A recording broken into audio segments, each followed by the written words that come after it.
Bonjour, je m'appelle Émilie et je vous souhaite la bienvenue à ce premier webinaire en ligne présenté par Aquasanté.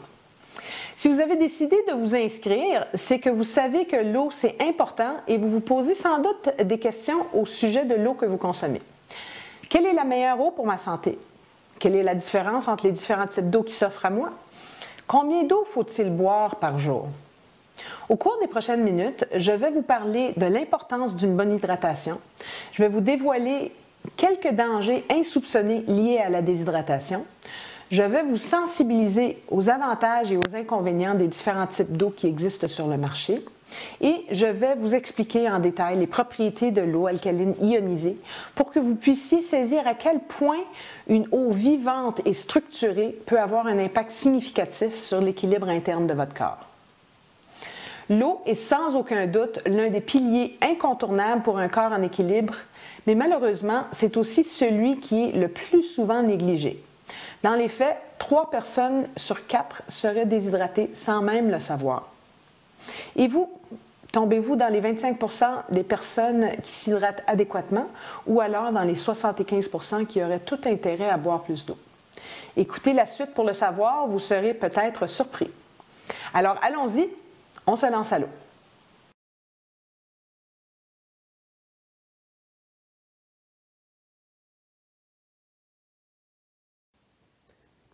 La Terre est la seule planète connue qui peut supporter la vie.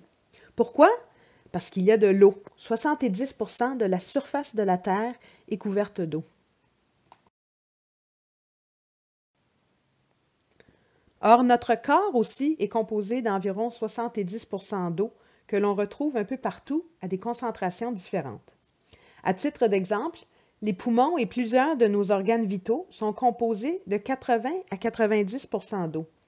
Notre sang, c'est 82 % de l'eau. La peau, 80 %. Les muscles, 75 % et le cerveau, 70 %. Même nos os sont composés de 22 % d'eau.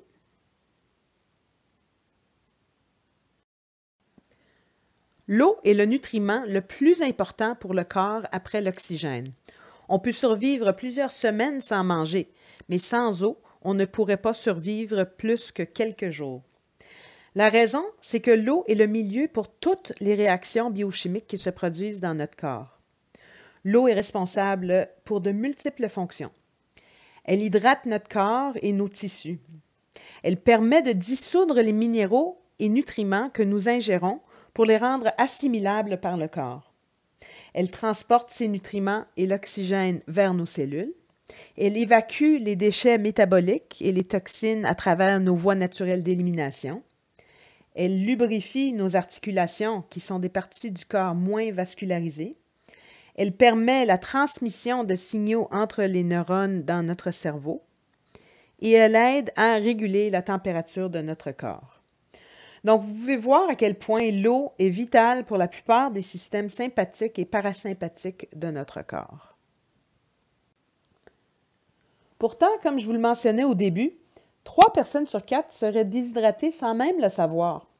La raison, c'est que le réflexe de la soif est souvent confondu avec le réflexe de la faim.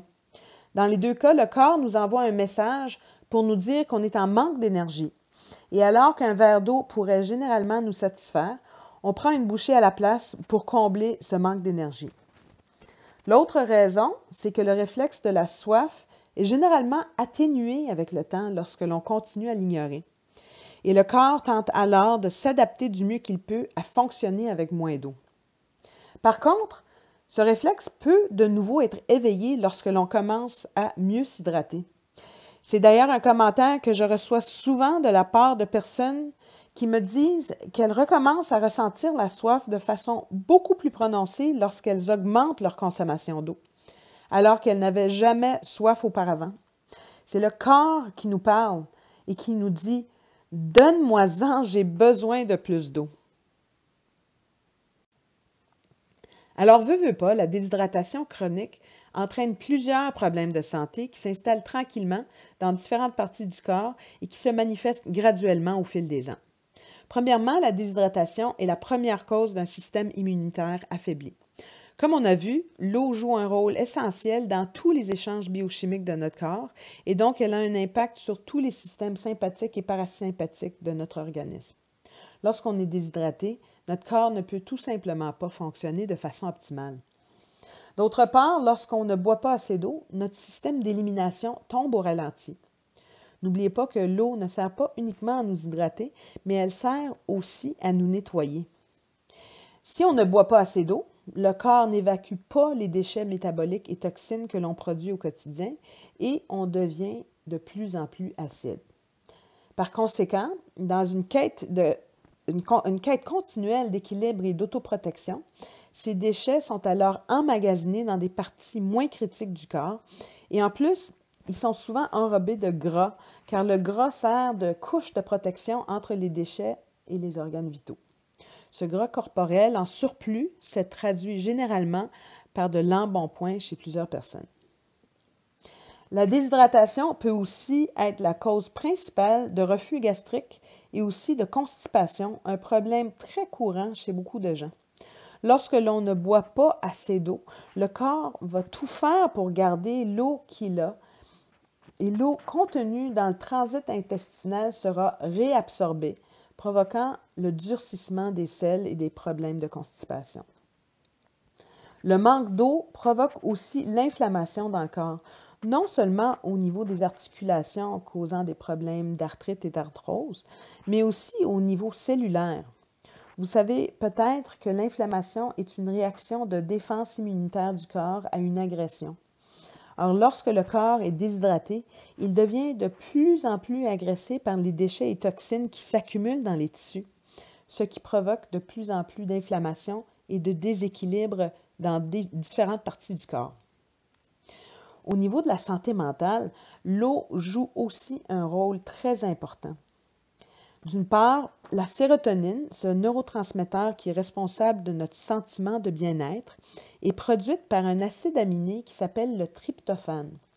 Si on ne boit pas assez d'eau, le tryptophane ne se rend pas au cerveau en quantité suffisante et on peut se sentir plus ou moins déprimé.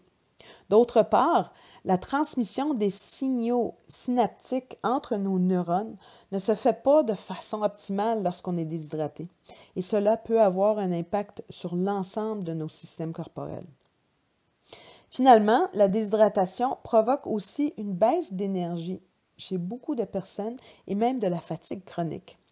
Plusieurs de nos clients nous disent d'ailleurs que l'un des premiers effets qu'ils ressentent lorsqu'ils se remettent à boire de l'eau, c'est une meilleure clarté d'esprit et un regain d'énergie généralisé. Cette liste vous montre quelques-uns des problèmes les plus fréquents liés à la déshydratation, mais il y en a d'autres. Si vous aimeriez approfondir vos connaissances à ce sujet, je vous recommande fortement de lire le livre intitulé « Votre corps réclame de l'eau, effet méconnu de la déshydratation », publié par le Dr Batmanghelidj. Donc maintenant, je vous pose de nouveau la question qui tue. Faites-vous partie des 25% des gens qui s'hydratent adéquatement ou alors des 75% qui sont déshydratés? Pour le savoir, vous pouvez faire le calcul pour vous-même. La règle de Pouce dit qu'il faut boire la moitié de notre poids corporel en onces fluides. Donc, par exemple, si je pèse 120 livres, je dois boire 60 onces d'eau par jour. Et si je pèse 160 livres, je dois boire 80 onces par jour. Si vous êtes plus à l'aise avec des litres que des onces fluides, c'est facile de faire la conversion.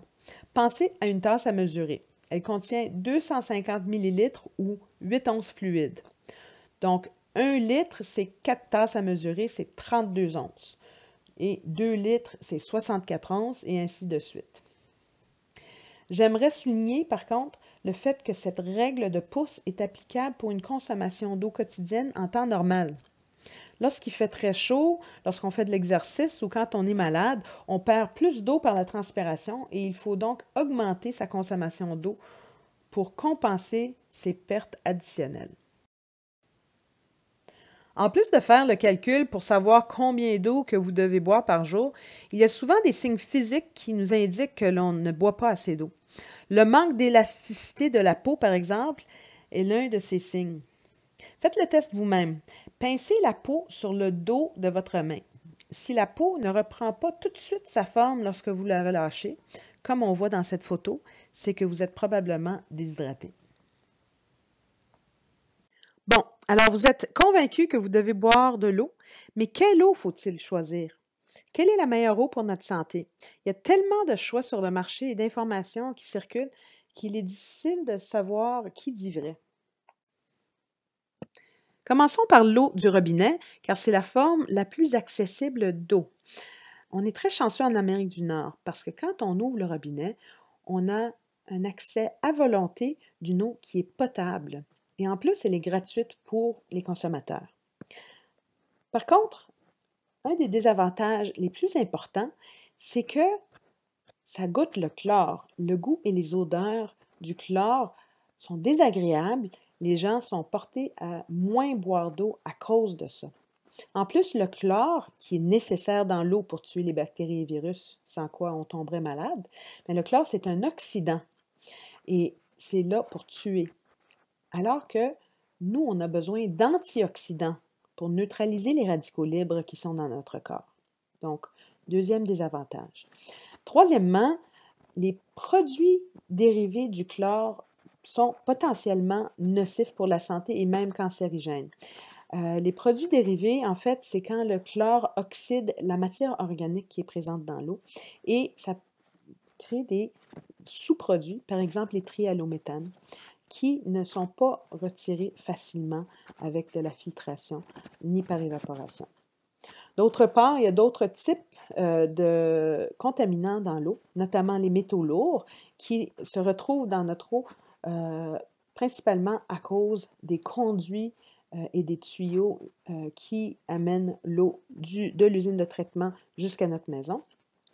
Et aussi, il y a d'autres types de contaminants et de pollution environnementale qui se retrouvent dans l'eau du robinet, par exemple les produits chimiques et les produits pharmaceutiques. C'est sûr que ce ne sont pas des quantités très importantes, mais c'est des quantités traces, mais c'est quand même présent dans l'eau et ça pose un problème. Alors, beaucoup de personnes ont recours à un pichet filtrant pour traiter l'eau du robinet. C'est une solution qui est très économique, qui va diminuer le chlore qui est dans l'eau et, de ce fait, va améliorer le goût. Alors, c'est excellent parce que ça incite les gens à boire plus d'eau. Par contre, ces pichets ont quand même des limitations. Ça n'enlève pas les produits dérivés du chlore, mais uniquement le chlore. Et comme on a vu, les produits dérivés peuvent être nocifs pour la santé à moyen et long terme.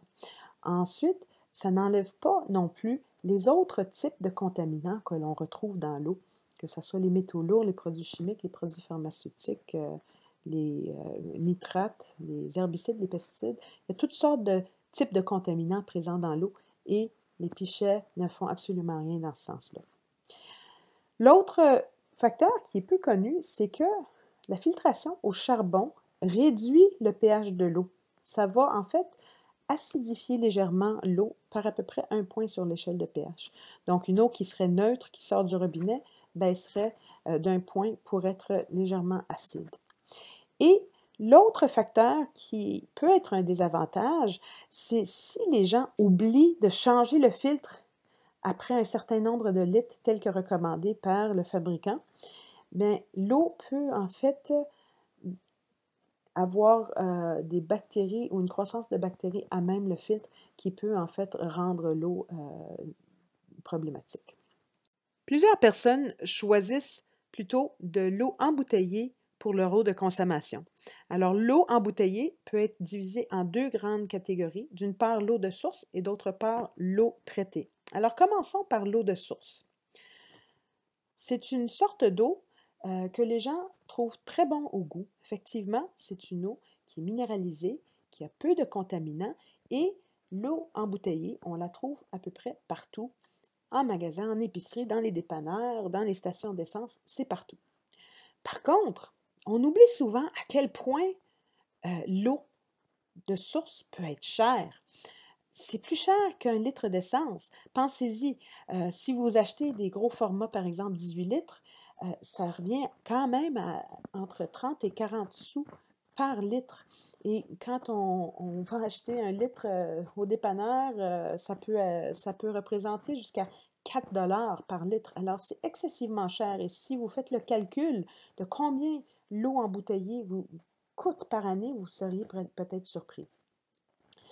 D'autre part, l'eau de source, à la source, elle est bonne, elle est nutritive, mais le procédé d'extraction, d'embouteillage et de transport vers le consommateur détruit cette vitalité qui est propre à l'eau. C'est une vitalité que l'on retrouve dans la nature, mais qui n'est plus dans la bouteille une fois qu'on la consomme.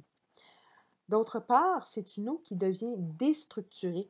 Et on verra tantôt qu'est-ce que ça veut dire exactement, mais ça n'a pas la même capacité d'assimilation dans le corps qu'une eau qui est structurée.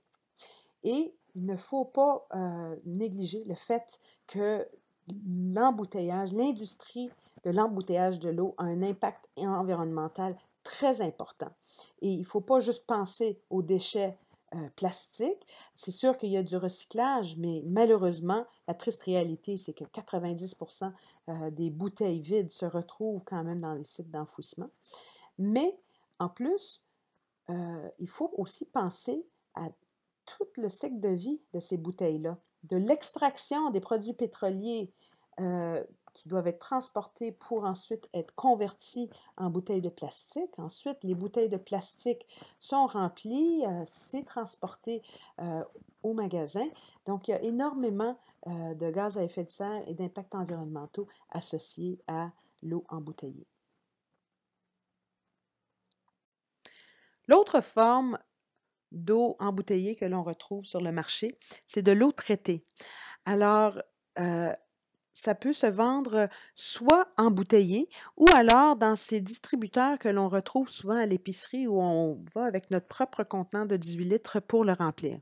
Alors, dans ces deux cas-là, on commence avec une eau, l'eau du robinet carrément, qui va être traitée pour enlever les contaminants. Alors, c'est soit avec de l'osmose inversée ou alors une eau qui est distillée. Dans les deux cas, on retire tout ce qui est dans l'eau. Alors, c'est une bonne chose parce qu'on se retrouve avec une eau qui est libre de contaminants. Par contre, l'avantage, c'est aussi un inconvénient. Le fait de tout retirer de l'eau fait en sorte qu'on enlève aussi les propriétés nutritives de l'eau. On enlève tous les minéraux qui sont dans l'eau et en ce faisant, on baisse le pH de l'eau à un niveau de 5. 5, c'est 100 fois plus acide que le 7, qui est le neutre sur l'échelle de pH. Donc, on se retrouve avec une eau acide qui a le potentiel de nous déminéraliser. Parce que vous savez que l'eau, c'est un solvant et s'il n'y a plus rien de dissous dans l'eau, bien, ça va devenir un solvant plus agressif. Alors, quand on boit de l'eau déminéralisée, du matin jusqu'au soir pendant des années, ça va avoir l'effet de nous déminéraliser et de nous acidifier au quotidien.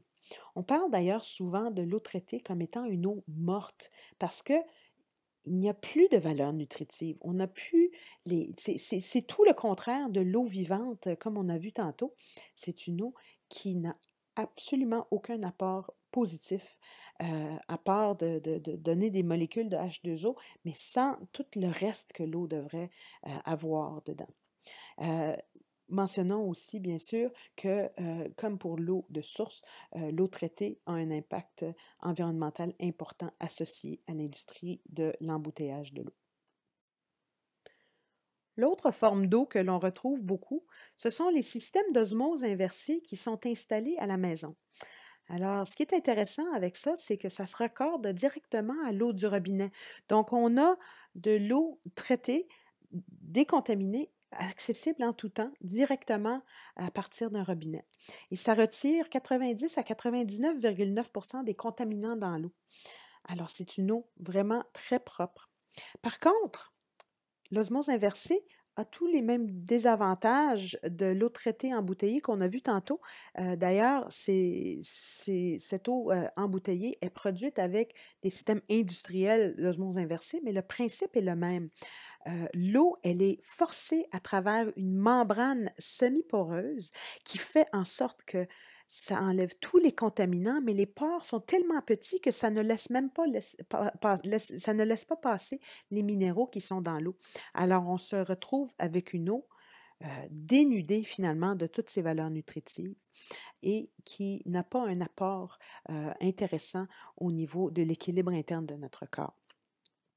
L'autre désavantage, c'est qu'il y a quand même des coûts d'entretien annuels pour des systèmes d'osmose inversée qui ne sont pas négligeables. Ça dépend du fournisseur, mais il faut quand même prévoir un remplacement annuel des filtres et un nettoyage du système. Et l'autre facteur que les gens ne savent pas, c'est que le système d'osmose inversée gaspille beaucoup d'eau. Pour produire 1 litre d'eau, il faut en gaspiller environ 4 à 8 litres, même 10 litres pour les plus vieux systèmes qui sont encore installés. C'est que la membrane semi-poreuse doit être rincée en continu et cette eau de rinçage-là va directement au drain. Si on ne rinçait pas la membrane, elle deviendrait colmatée et donc l'eau ne pourrait plus traverser la membrane, donc on ne pourrait plus produire d'eau traitée à l'osmose inversée. Alors, le gaspillage de l'eau, c'est un pensez-y bien. C'est sûr qu'en Amérique du Nord, on est choyé, on a une abondance d'eau, mais ce n'est pas une raison pour en gaspiller pour autant. Alors, on a vu les avantages et les désavantages associés à la plupart des formes d'eau qui s'offrent à nous en tant que consommateurs. C'est sûr qu'il y a d'autres types de filtres qui existent sur le marché et je ne rentrerai pas dans les détails dans le cadre de ce webinaire. Pour ça, vous pouvez vous référer à notre e-book où on parle en plus de détails des différents types de filtres. Mais maintenant, revenons à notre question. Quelle est la meilleure eau pour ma santé? Si vous fermez les yeux et vous essayez de visualiser une eau santé, c'est quoi l'image qui vous vient à l'idée? Quelle est pour vous une eau qui va nourrir votre corps? De quoi ça a l'air exactement?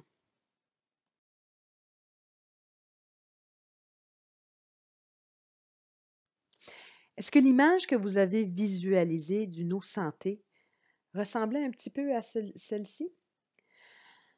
En fait, que ça soit une grosse chute comme ça qui est absolument extraordinaire ou alors une eau en mouvement, c'est vraiment ça, c'est de l'eau vivante dont notre corps a besoin. On parle souvent d'alimentation vivante. Pourquoi l'alimentation vivante est tellement bonne pour notre santé, pour notre équilibre? C'est parce qu'elle amène les nutriments dont notre corps a besoin. Bien, l'eau vivante, c'est le même principe. C'est une eau qui est en mouvement. C'est une eau qui est loin de toutes sortes sources de contamination. C'est une eau qui ramasse des minéraux en cours de route. C'est une eau qui est riche en oxygène dissous. Elle est saturée en ions négatifs et en plus, elle est structurée. Donc, tous ces éléments, on va regarder ça un petit peu plus en détail, mais il faut juste comprendre que de l'eau vivante, c'est une eau qui guérit. Tout comme l'alimentation vivante, c'est de l'alimentation qui guérit. Ça nourrit les corps, ça renforce le système immunitaire et ça nous aide à nettoyer, nourrir, guérir notre corps. Malheureusement, la majorité d'entre nous ne vivons pas à côté d'une source d'eau où on pourrait s'abreuver directement à même une source non contaminée et avec une eau vivante qui a toutes ses propriétés bénéfiques pour le corps. Mais heureusement, il y a une alternative. C'est une façon de produire de l'eau chez soi. Ça s'appelle l'eau alcaline ionisée. Vous en avez peut-être entendu parler. Alors, j'aimerais passer les prochaines minutes à vous parler un petit peu des propriétés de l'eau alcaline ionisée et pourquoi c'est si bon et si bénéfique pour la santé. Les principales propriétés de l'eau alcaline ionisée, c'est qu'elle est alcalinisante, antioxydante, super hydratante au niveau cellulaire. Elle détoxifie le corps et les cellules et les tissus. Elle donne de l'énergie et elle est très riche en minéraux. Donc, ces propriétés, finalement, sont les propriétés que l'on reconnaît à une eau qui est vivante. Regardons la première propriété que l'on reconnaît à l'eau alcaline ionisée. C'est qu'elle aide à rétablir l'équilibre pH du corps. Pour comprendre l'équilibre pH du corps, il faut d'abord comprendre comment fonctionne l'échelle pH. Donc, l'échelle pH, c'est une échelle qui va de 0 à 14 et ça mesure le degré d'alcalinité ou d'acidité d'une solution. 7, c'est en plein milieu et c'est le neutre.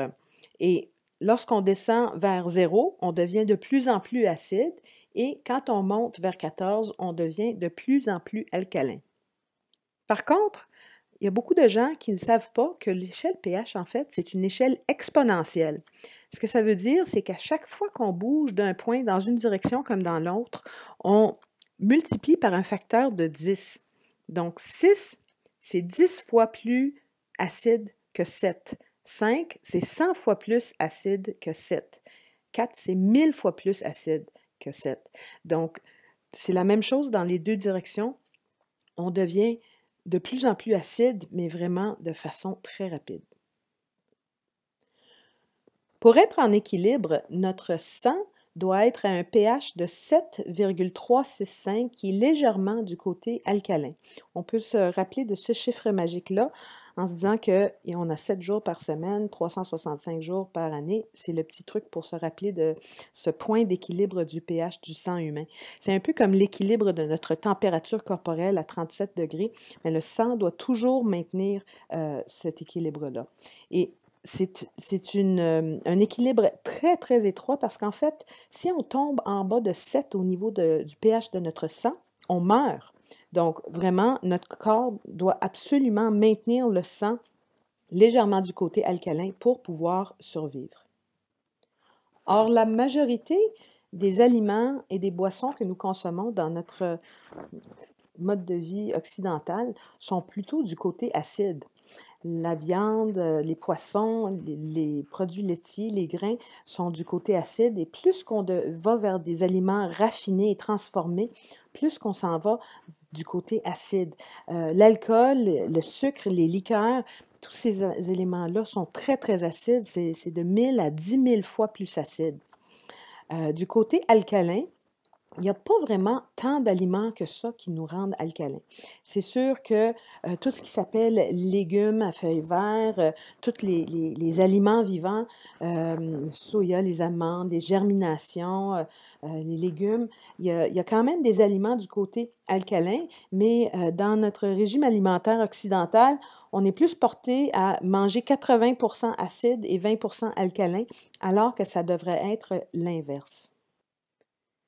Mais malgré cette surcharge acidifiante liée à notre mode de vie occidental, on arrive quand même à survivre et le pH du sang ne tombe jamais en bas de 7.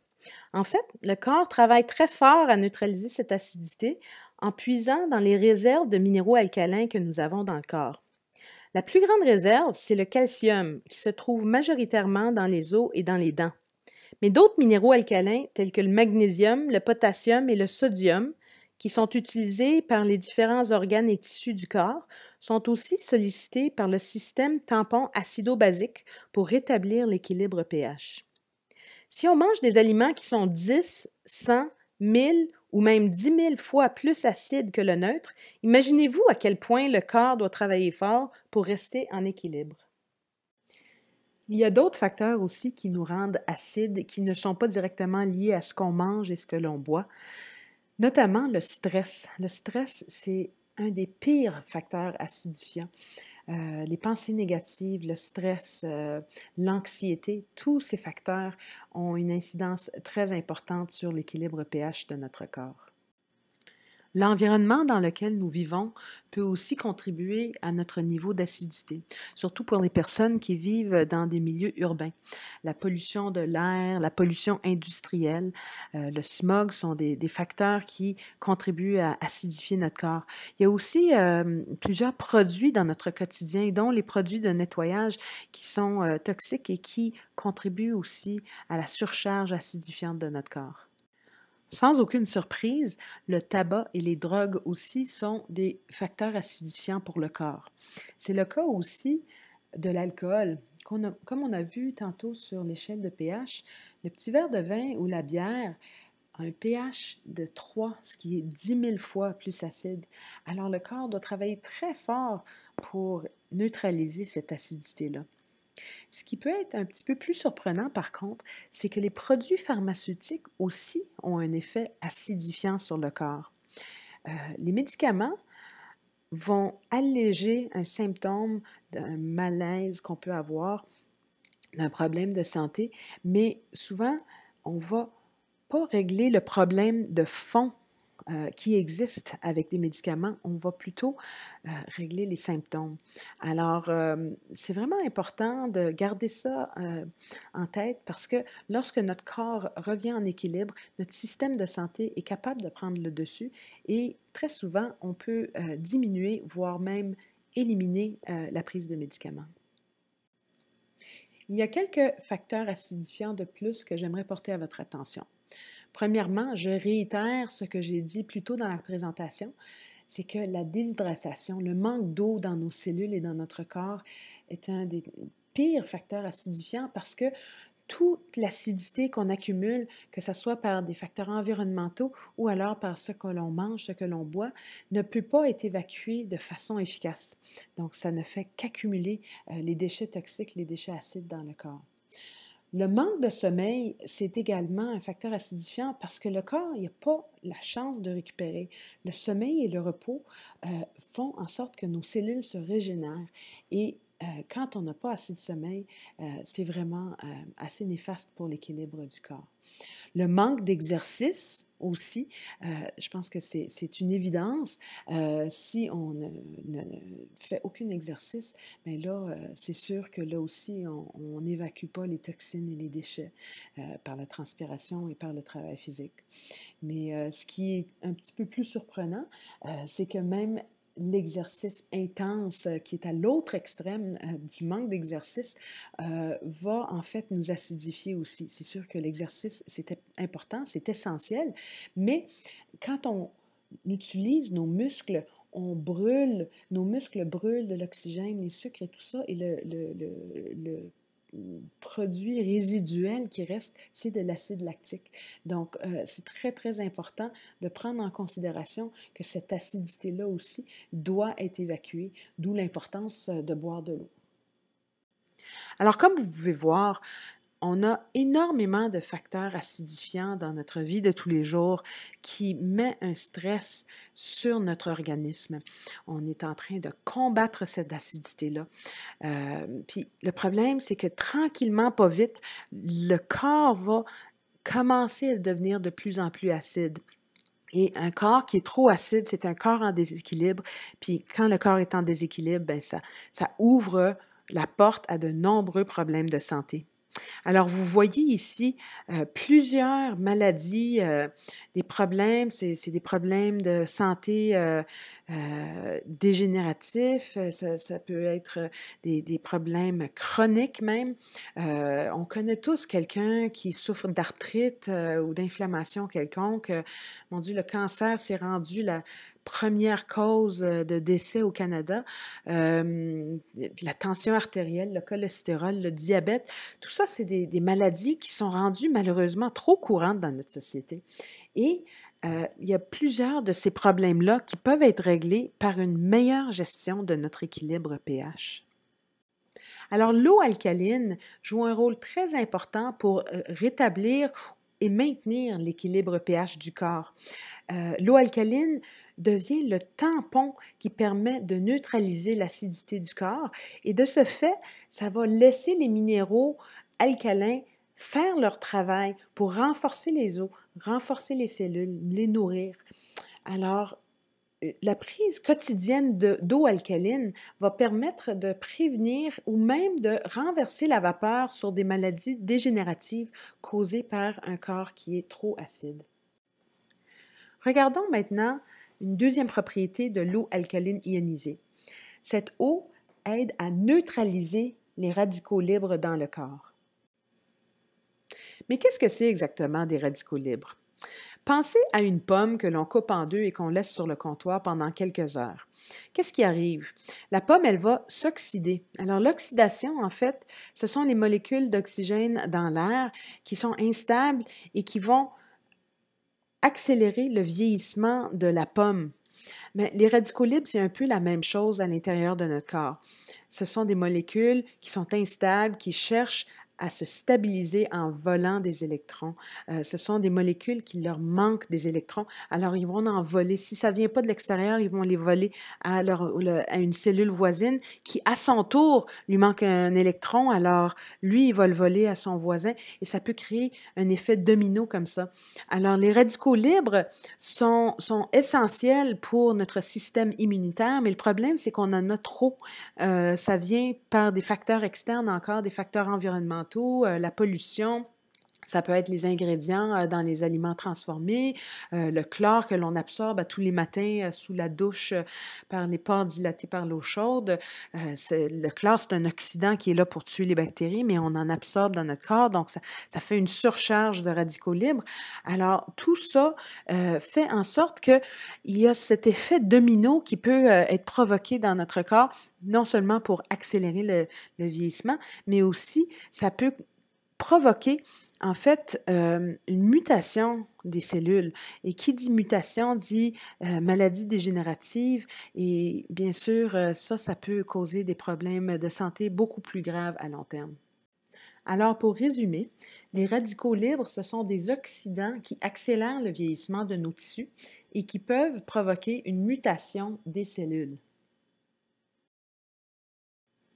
Alors, pour neutraliser cette surcharge de radicaux libres dans le corps, on a besoin d'un apport en électrons libres ou en ions négatifs pour neutraliser et stabiliser ces radicaux libres qui sont en quête d'un électron libre.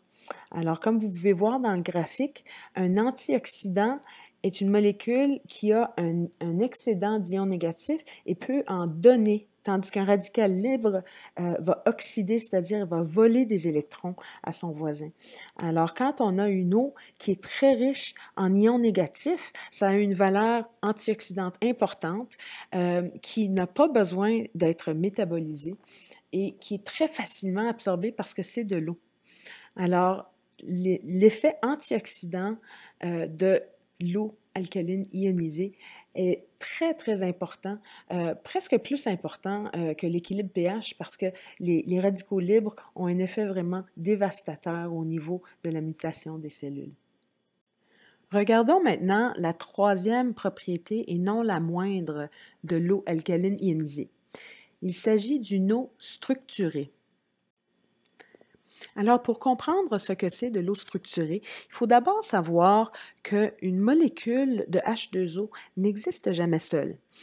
Les molécules H2O ont tendance à coller ensemble et à former des grappes, des micrograppes de 5 ou 6 molécules qui, à leur tour, vont se coller à une autre grappe et une autre et former des cristaux, que ce soit dans une forme liquide ou alors, par exemple, un flocon de neige, c'est une forme tout à fait symétrique, hexagonale. Les grappes d'eau vont s'organiser dans une forme harmonieuse et c'est ça de l'eau structurée. C'est l'eau comme on la trouve dans la nature, que ce soit dans une rivière, dans une plante ou alors dans notre corps. De l'eau structurée, c'est une eau qui est tout à fait vivante et naturelle, qui a la capacité d'hydrater au niveau cellulaire, de traverser la membrane cellulaire de façon efficace pour mieux l'hydrater et aussi pour mieux évacuer les toxines et déchets vers les voies naturelles d'élimination. Donc, on voit ici une représentation graphique d'une eau structurée et vous voyez comment les molécules de H2O s'organisent dans une forme complètement symétrique qui permet aussi de capturer au centre des minéraux, des ions de différentes sortes pour les transporter dans le corps. Donc, l'eau, dans cette forme structurée, est beaucoup plus efficace pour transporter les nutriments vers les cellules mais aussi d'évacuer les déchets vers le système lymphatique. Alors, l'eau structurée a cette facilité de bouger dans le corps et de remplir ses multiples fonctions. En contraste, de l'eau déstructurée, c'est une eau qui est comme désorganisée. Alors, vous voyez dans la représentation de droite que les molécules ne sont pas formées et organisées de la même façon. C'est sûr qu'elles sont encore collées ensemble, ces molécules, mais pas dans une forme symétrique. Et en plus, il y a des contaminants, divers types de contaminants qui restent comme pris dans ces plus grosses grappes. Donc, ça a moins de facilité à traverser la membrane et à transporter les nutriments dans le corps. Malheureusement, la plupart des eaux qui sont facilement disponibles, ce sont des formes d'eau qui sont déstructurées. Alors que l'on boive de l'eau du robinet, ou alors de l'eau filtrée qui est de l'eau du robinet aussi, ou alors différents types d'eau embouteillée. Ça a passé dans des tuyaux, dans des pompes, dans des machines. L'eau a subi une pression externe. Les grappes d'eau ont été agrandies, déstructurées. C'est une forme d'eau qui n'a plus les propriétés que l'on recherche dans une eau vivante. Alors, par contre, la bonne nouvelle, c'est qu'il existe plusieurs façons de restructurer l'eau, donc de lui redonner ses propriétés-là. Puis, c'est toutes des formes d'énergie, finalement, qui vont permettre de restructurer l'eau. Alors, l'énergie électrique, c'est une de ces formes-là. Un ioniseur électrique va fonctionner avec des électrodes. Ça va, en fait, le très, très faible courant qui passe dans l'eau permet de briser les liens entre les molécules des grosses grappes déstructurées pour que les molécules puissent se réorganiser et redevenir des micrograppes facilement assimilables par la cellule. L'énergie mécanique aussi permet de restructurer l'eau. En fait, quand on parle d'énergie mécanique, c'est un vortex. Pensez à une rivière qui est en mouvement. Il y a énormément de vortex et de tourbillons qui se créent dans une rivière. Et ce sont ces tourbillons qui vont oxygéner l'eau. C'est là où on crée de l'énergie avec ces tourbillons. Le centre d'un tourbillon, en fait, c'est où il y a le plus d'énergie. Alors, une eau qui a été traitée dans un vortex, qui est passée dans un vortex, va avoir plus d'énergie, plus d'oxygène et les grappes vont aussi être réduites, mais par implosion, parce qu'une énergie centralisée comme ça provoque une implosion, une augmentation d'énergie. L'autre façon de restructurer l'eau, c'est par énergie magnétique. Alors, lorsque l'on met un aimant autour d'un tuyau d'eau, ça va mettre une énergie magnétique sur les minéraux qui sont présents dans l'eau et cette magnétisation-là des minéraux va provoquer des changements de structure de l'eau pour aussi aider à restructurer. C'est sûr qu'un petit aimant n'aura pas une très grande incidence. Il existe des gros aimants, même industriels, pour réduire la taille des grappes d'eau, mais c'est sûr que pour le consommateur, c'est pas nécessairement quelque chose qui va avoir une très grande incidence, mais ça va quand même améliorer la structure de l'eau. On peut aussi utiliser des minéraux pour restructurer l'eau. En fait, des minéraux avec des propriétés très particulières. Alors, la tourmaline, par exemple, qui va affaiblir les liens entre les molécules dans une grappe pour aussi aider les molécules à se réorganiser. Ou alors, certains cristaux qui ont une énergie qui est partagé, qui est infusé dans l'eau, va aussi avoir un effet de restructuration. On peut aussi mettre de l'eau dans une bouteille bleue pour que l'énergie solaire, si on prend de l'eau filtrée, mettons, pour au moins enlever un minimum de contaminants, on met de l'eau du robinet dedans dans une bouteille bleue et on le met sur le bord de la fenêtre. L'énergie solaire qui traverse le bleu va bloquer certaines ondes et les autres ondes qui rentrent, ça va vraiment avoir un effet restructurant sur l'eau. Alors, comme vous pouvez voir, il y a plusieurs façons que l'on peut restructurer l'eau à la maison. Donc, comme vous pouvez voir, l'eau alcaline ionisée a vraiment des propriétés qui ont un impact énorme sur l'équilibre interne de notre corps. Alors, comme on a vu, premièrement, c'est une eau qui a une incidence importante sur l'équilibre pH du corps. Ça peut rétablir et maintenir l'équilibre pH du corps pour que notre corps soit travaille moins fort à toujours tenter de neutraliser l'acidité. L'eau alcaline ionisée est également une source abondante d'ions négatifs qui sert à neutraliser les radicaux libres qui sont excédentaires dans notre corps. Et finalement, l'eau alcaline ionisée, c'est une eau qui est structurée, donc elle circule mieux dans le corps et elle remplit mieux ses multiples fonctions dans le corps. Donc, grâce à ces multiples propriétés qui sont vraiment bénéfiques pour l'équilibre interne du corps, de plus en plus de personnes se tournent vers l'eau ionisée parce que ça a vraiment un impact sur l'équilibre et aussi pour renverser la vapeur sur plusieurs problèmes de santé. Alors, l'eau ionisée va aider à réguler l'appétit, ça facilite la perte de poids, ça va augmenter le niveau d'énergie dans le corps, dans le cerveau, on se sent mieux, on se sent plus réveillé. Ça renforce le système immunitaire dans tous les sens. Alors, c'est vraiment très, très important dans ce sens-là. Ça contribue à réduire la pression sanguine. Le sang est composé de 82% d'eau. Alors, si cette eau-là, elle est structurée puis elle circule mieux, c'est sûr que la pression sanguine s'en retrouve améliorée aussi. Ça contribue à réduire le cholestérol, ça diminue les douleurs dans les articulations parce que l'inflammation va baisser avec une eau structurée. Ça diminue aussi la rétention d'eau. La rétention d'eau, c'est le corps qui est en mode survie. Il essaie de retenir l'eau, puis il ne le retient pas aux bons endroits. Puis en plus, l'eau qui est là, elle ne rentre pas bien dans la cellule. Alors, c'est ça qui cause la rétention d'eau. Donc, si on est mieux hydraté, on ne souffrira plus de problèmes de rétention d'eau. Donc, on a vu bien sûr que l'eau va mieux hydrater, va mieux rentrer dans la cellule et va également aider à dissoudre les déchets et toxines qui sont accumulés depuis des années, cachés dans les recoins de nos tissus et de nos cellules. Donc, l'eau alcaline ionisée, en fait, va réduire le risque de multiples maladies chroniques et ça va faire tout plein d'autres choses aussi. C'est une eau qui a vraiment fait ses preuves, où il y a de la recherche scientifique qui appuie ça depuis une quarantaine d'années en Asie, puis il y en a maintenant en Amérique du Nord aussi. Alors, c'est vraiment quelque chose à regarder de plus près. Alors, comment fait-on pour accéder à une eau vivante qui nourrit notre corps? Dans un monde idéal, on se déplacerait directement à la source, l'endroit où l'eau de source sort du roc ou sort de la terre. Ça serait une eau qui est vivante, qui est libre de contaminants et qui a toutes ces propriétés qu'on a vues qui aident à nourrir et à guérir notre corps. Mais malheureusement, pour la plupart des gens, ce n'est pas une solution particulièrement pratique. Donc, il faut trouver d'autres façons de reproduire ces propriétés-là, mais à partir de l'eau du robinet.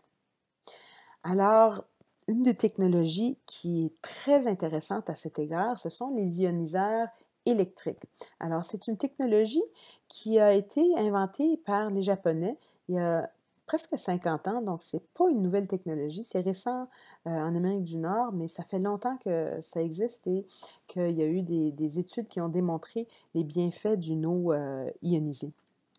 Un ioniseur d'eau va prendre l'eau du robinet, va d'abord la filtrer pour retirer les contaminants et ensuite, le procédé d'ionisation va transformer l'eau pour la rendre plus alcaline, très riche en ions négatifs, donc antioxydantes, et aussi plus assimilable par la cellule. Donc, c'est une technologie qui est très efficace. C'est un investissement important au départ, mais c'est un appareil qui va avoir une durée de vie sur 15 à 20 ans. Donc, à la longue, c'est vraiment ce qu'il y a de plus performant pour reproduire ces propriétés d'une eau vivante. Sinon, il y a d'autres façons de faire aussi. Notamment, il y a des filtres alcalinisants. Donc, ce sont des systèmes que l'on branche à l'eau du robinet aussi, qui vont d'abord filtrer l'eau, mais l'ionisation, à ce moment-là, se fait par minéralisation. Alors, les minéraux que l'on retrouve dans l'eau, ça peut être du calcium, du magnésium, qui vont augmenter le pH de l'eau. Et c'est aussi, ces filtres incluent aussi d'autres types de minéraux qui vont produire des ions négatifs et qui peuvent aussi réduire la taille des grappes d'eau, donc pour la rendre plus assimilable, par exemple avec de la tourmaline. Alors, ce sont des systèmes beaucoup moins dispendieux à l'achat et qui ont quand même de très bonnes performances. Dans la même veine, on peut aussi avoir ces minéraux qui vont ioniser l'eau, donc la rendre alcaline et antioxydante et plus assimilable, mais dans un format portatif, alors des petits flacons qui permettent de produire une eau revitalisée dans tous nos déplacements.